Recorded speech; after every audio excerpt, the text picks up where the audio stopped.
Guys, welcome back. By request, how can we do airplane munch mills, airplane baby mills, same thing, windmills or baby mills with your arms out like this, right?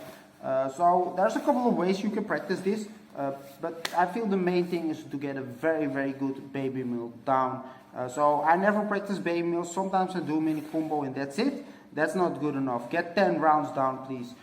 So it only makes sense that if you try to do variation on a move, that you can do the move very well yourself, right? So I can still do this tutorial because I basically figure, like I just do this tutorial, but I just want to say this, that it only makes sense. Get a very good baby mill down, right? You can always play. Like, it's not wrong to just play and try stuff, but usually it won't really go anywhere if you don't have the solid foundation down, right? Makes sense. So I'll tell you guys an easy way to practice this without too much hassle, and then you don't have to basically struggle and crash a lot or hurt yourself, and that's the windmill headstand or baby mill headstand in this case. So I did a tutorial on headmill, I did a tutorial on windmill to headspin, and I did, of course, a tutorial on baby mill. I did a tutorial on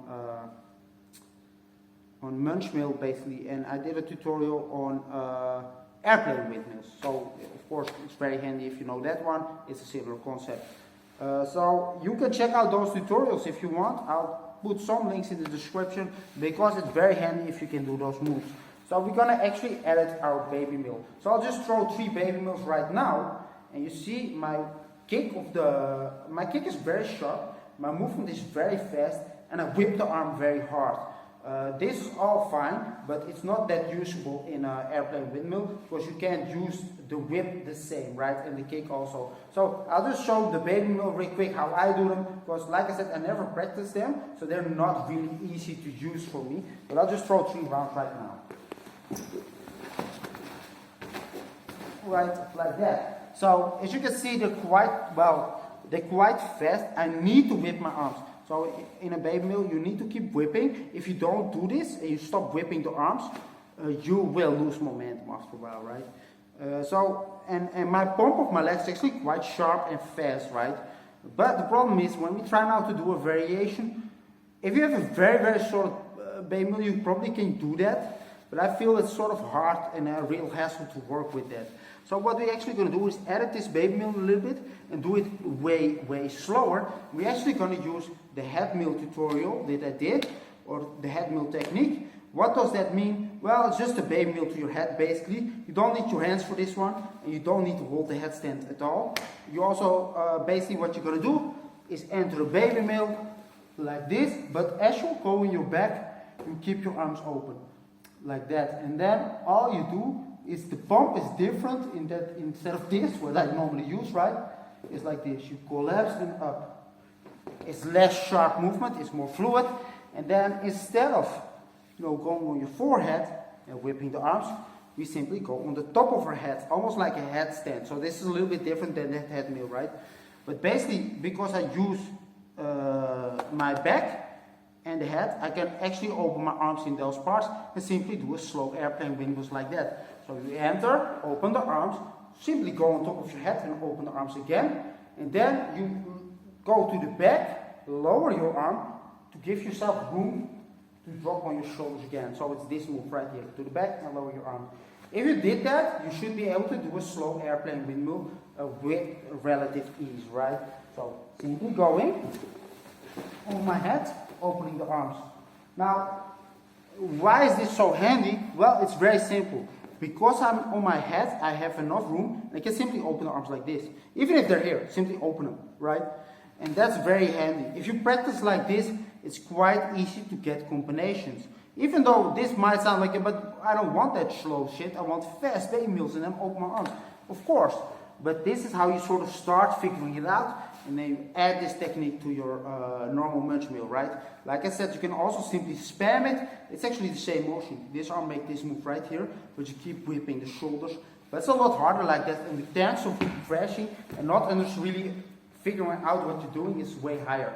So I feel this is sort of the best way to go around it. You simply, as you enter on your back, you already open the arms. you try to go on top of your head while opening the arms again, keeping that baby mill shape, guys. So, again, open, open, open, right? Keep, if you're really on top of your head, instead of on your forehead, you have way more room, and you actually don't need to worry so much about the whip, because you can actually, well, you're not really doing a headstand, but you sort of have the chance to just drop back onto your back from the headstand, right? Very, very easy. So, once you figure out how to do one round, you simply rinse and repeat. In this case, all that means is, well, you don't whip like a normal baby mill, but kind of. So you still use the momentum of that headstand to windmill by doing this motion with your arms, but because you're really on the top of your head, you have more room. It's almost like you're trying to do the whip of the baby mill or the windmill, but on your head. While doing this, you're keeping your arms open. Still, this arm makes this movement. If you don't do this, you get this. You close your arms, right? I was spamming baby mills for a while to just, do this move, and every time my arms were nice, and then they close as I do baby mills, right? So it's actually a better way to simply keep that arm to the back.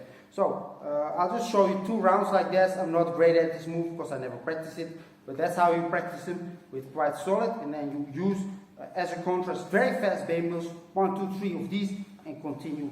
I feel that that's the best way to go about this, right? There are more ways to do it, obviously, but take a look. I'll just try to do 2 rounds like this with the arms open. Like that. So I'm not sure if you see it, but this arm really makes this motion down. That you need to do this. If you don't do this, but keep it here, you will follow your hand, you cannot continue. So once you get this down, and you can do actually 5, 6 rounds with ease like that, all you need to do is go increase the speed, but try to do it from a fast baby mill. Like go very, very hard and do 2, 3 rounds like this. And the whip of the shoulder is still there, but you can do this. So like I said, I never really practiced this move at all. Back in the day I did it once, so that's why I do this. But that's because back in the day I actually really jumped in my baby mill and make actually quite nice height. I was actually really in the air, and that makes moves like this more easy, but in this case the headstand is way more solid and an easier way to do it, guys. So tip number 1, get very good baby mills, like not like mine, I can't do them, but they're quite garbage, right? And tip number 2, try to do that baby mill to the headstand thingy. It's not really hard when you figure it out, really, it's not hard at all. And then, try to open the arms. The whipping arm goes back, down, and back. And if you stay very high on your neck, you should be able to do this move quite easily. Then there are more ways, like I said. Basically, you can simply use the same technique, but spam it in your baby mill. This means you just go very fast and use this move, but keep whipping the shoulder. And then the final technique, which probably is something I would do if I wanted this move really bad, is simply go from an airplane windmill and transfer it to a baby mill, because that shouldn't be really that much of a hassle if you have very good baby mills, right? That means you simply start doing airplane windmills and then bring your legs into the baby mill shape and keep it going. I feel that's also very steady, but I understand that not everybody got airplane windmills, but does want to do this variation. I feel you don't really need them as long as you have a good baby mill, guys. But yeah, that's actually the move. I'll try to do a couple of rounds a little bit faster, right? So you guys can see what I do.